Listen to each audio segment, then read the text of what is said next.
Hello, family. So listen, I want to talk to y'all a little bit. I got a couple of questions for you. The first question is this: why is murder wrong? Let me rephrase it. Is murder wrong because God says it's wrong, or is murder wrong, therefore God says it's wrong? Or is murder wrong, period? The reason I'm asking this question is when I talk about God is not a standard, or the Bible shouldn't be used as a standard, as a moral code. And they say that if you don't believe in the Bible, then that must mean that you can just run off and kill people or rape people or steal from people. So this is why I'm asking the question: is murder wrong because God says it is wrong? Or is murder wrong, period? If murder is wrong, period, then that means we don't need God for a moral code. We don't need God as a requisite to moral code, because murder is wrong, period. If you don't need a God to tell you that, then you don't need a God to tell you stealing is wrong. You would also know these things. But if murder is wrong because God says it is wrong, then murder is actually never wrong. Think about it. Number one problem with murder being wrong because God says it's wrong: literature, or biblical literature, literally gives you a reason for killing at any moment. Think about this. If God said, do not murder in the fifth commandment, and immediately following giving Moses the 10 commandments, then tells Moses to tell the Levites to kill 3,000 of the 12 tribes of Israel, or the 11 tribes of Israel outside of the Levites. There were 12 tribes of Israel. 3,000 died immediately following giving him 10 commandments, that one of the 10 commandments carved in stone was thou shalt not kill. If thou shalt not kill is a problem, but then you can justify it because God says to do so, you can literally also justify it at any moment. So you would have the right to invade any country and say, God told me to. The same way God told Saul, or told Samuel to tell Saul to kill all the Amalekites. The same way, Saul technically, by God's standards, is not a murderer, even though he killed men, women, children, infants, and all that. By God's standards, he's not a murderer. He was a king, and he was in charge of giving a moral code. You understand what I'm saying? So the same thing with David. David killed many men for God. He was a mighty warrior for God. Slaughtering men for God is not murder. So how do you know when it's murder? I mean, didn't we just put a woman in jail for drowning all her kids and said that God told her to? You see what I'm saying? So it's like, at what point does that end? I'm killing someone for God. God told me to kill this person. That you can't justify murder by saying God told you to do it, right? And that's what we would say nowadays. You cannot say God told you to do a murder in 2017, but why would God stop if he was doing it then? It's against the law, right? To kill somebody. So maybe that's why people don't go around killing people regardless of religion. So if you remove religion, that doesn't mean people are going to go around killing each other. That's what you have a justice system for.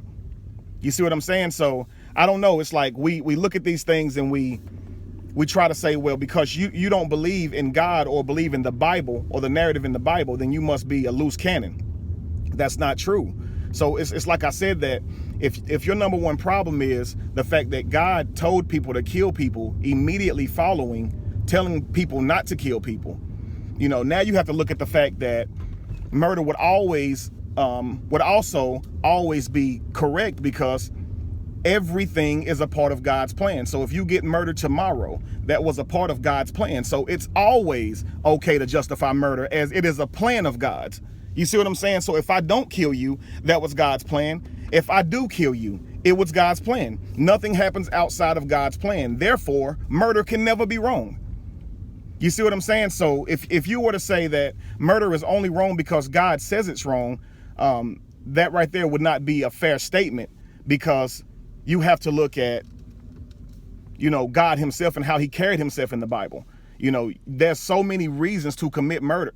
stoning people for committing certain sins, stoning women for having sex or having premarital sex, stoning men for saying she had premarital sex and she didn't. You see what I'm saying? There's always these reasons for killing people. So murder is wrong because God says it's wrong. To me, it's like that doesn't make any sense because God says it's wrong, but God also tells you to do it. So there's too many loopholes when it comes to that. How about murder is just wrong, period?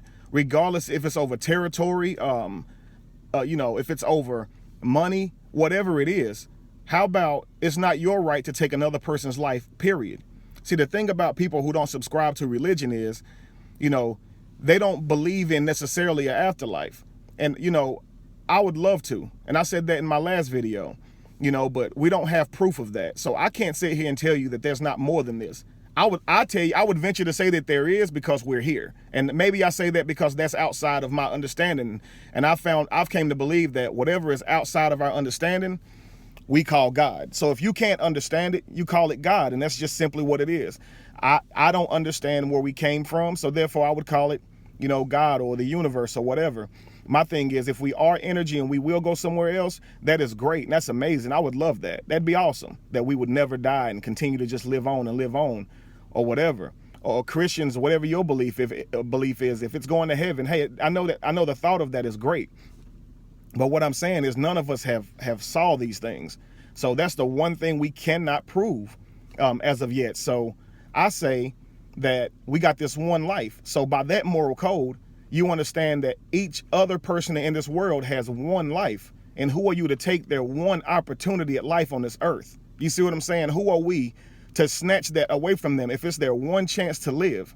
Why would we do that if they don't get another opportunity? See, if you die as a Christian, then you're just in heaven with God. You see what I'm saying? Like, it's not a bad thing, so to speak. It's a reward, actually, to die and be with God. To be absent from the body is to be present with the Lord. And we look at this, to die soon can be a blessing because now you get to go be with God even sooner. But God, promised Solomon the rewards of a long life, if he behaved. And he also promised if you obey your father and your mother, then you would have long life. So that's a blessing. So is it a blessing to die early or live long? I don't get it. If an orphan dies, we say, well, they were an angel and God took them.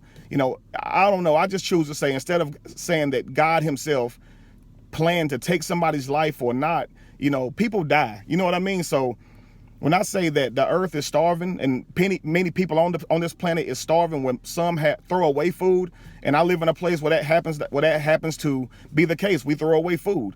I want to change that. You see what I'm saying? I'm trying to create ways to change that. So when I say that the world is suffering, I'm not saying God is a bad person, like the real true God, if there is one. You see what I'm saying? My thing is this. If the world is suffering, maybe God wants us to fix it, because if he made us in his image, why would we leave this world like this and then just ask him to fix it? It's so crazy that if God gave you ownership of this earth, if he gave you dominion, like every religion preaches that God gave them dominion over this earth, why would you ask him to clean up your planet? You see what I'm saying? It doesn't make sense to me. That's like your child moving out on their own, getting their own house, you buying them a house free and clear, telling them they own it, and they come to you and say, will you come clean up the mess I made? And you see what I'm saying? So maybe God is not feeding these people that's poor because, there's other people keeping them from being fed. You see what I'm saying? Maybe even if there's not an advocate, even if there's not an enemy, keeping them from being fed or keeping them from having things they need, we're not helping them.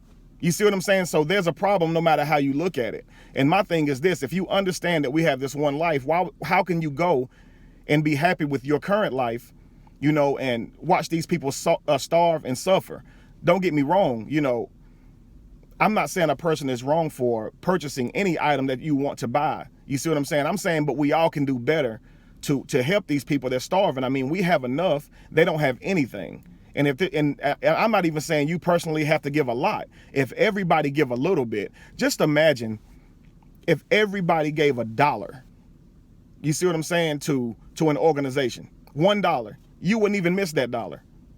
But imagine what that would do to an organization and how many people they could help.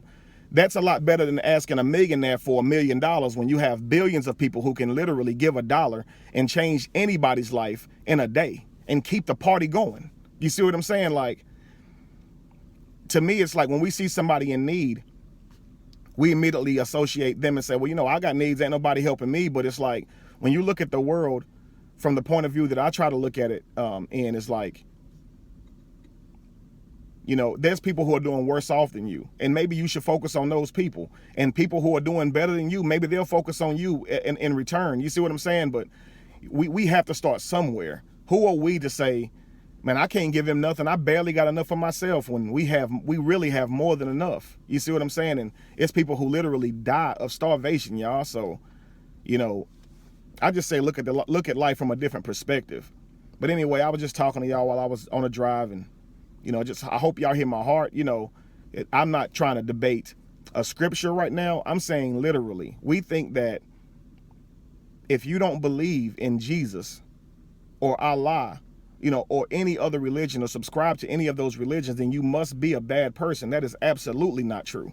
You see what I'm saying? I'll be honest with you. Some of the finest people I've met, you know, honestly, were atheists. So it's a difference, man, to look at somebody and say, well, what do you believe in, and actually make that a part of how you see them, versus how I would view somebody now when, frankly, I don't care what you believe. I know what you believe in, for the most part, is not your fault. We all grew up in different households and we were taught different things. And it's so funny that we all debate and try to prove what we were taught as children. And none of us even cared about finding proof until other people were saying that it didn't exist. And if nobody was saying it didn't exist or trying to blow the whistle, it'd be a smooth running machine and nobody would even care. But that's how it is when you're under the illusion. When everybody's doing it, man, it can't be wrong. And that's just how you think about it. It cannot be wrong if everybody's doing it. Mama doing it, daddy's doing it, my grandmother did it, you know, everybody did it. So, I mean, come on now. But then you realize the world is a lot bigger, and there's people who's never heard of Jesus. There are people who has never heard of Allah.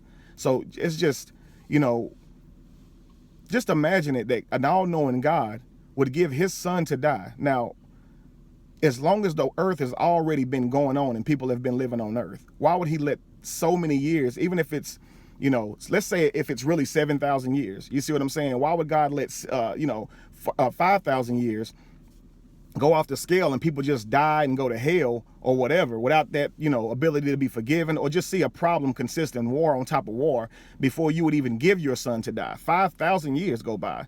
If the earth is, if humanity is truly 7,000 years old, which we know is not true. You see what I'm saying? Even on an middle school level, I mean, you know that, you know, humanity has existed longer than 7,000 years. And that completely collides with the Bible, but nobody seems to care, you know. But I'm gonna finish my thought. I gotta get off here really quickly, actually. To finish my thought was, how can God put his son in Jerusalem 5,000 years after the fact, okay, in small Jerusalem, where they had no communication whatsoever, you know, and then have him not write anything down, and then put it on the people around him to prove to the whole entire world, which is way larger than Jerusalem. You see what I'm saying? Which is way larger than the Middle East, or that area that this narrative supposedly happened in. Why would they say the whole world now has to believe this one narrative? It's 2,000 years ago to us. So now we have to believe that or burn in hell. That just, to me, doesn't seem fair. You see what I'm saying? So that's my point. But either way, just the story just doesn't seem fair for an all-knowing God to do such a thing. So I'm sure other people will have their reasons why they want to believe it. For me, it's just not enough. It's not enough for me to believe. There's no proof, no bodies, no writings, no anything.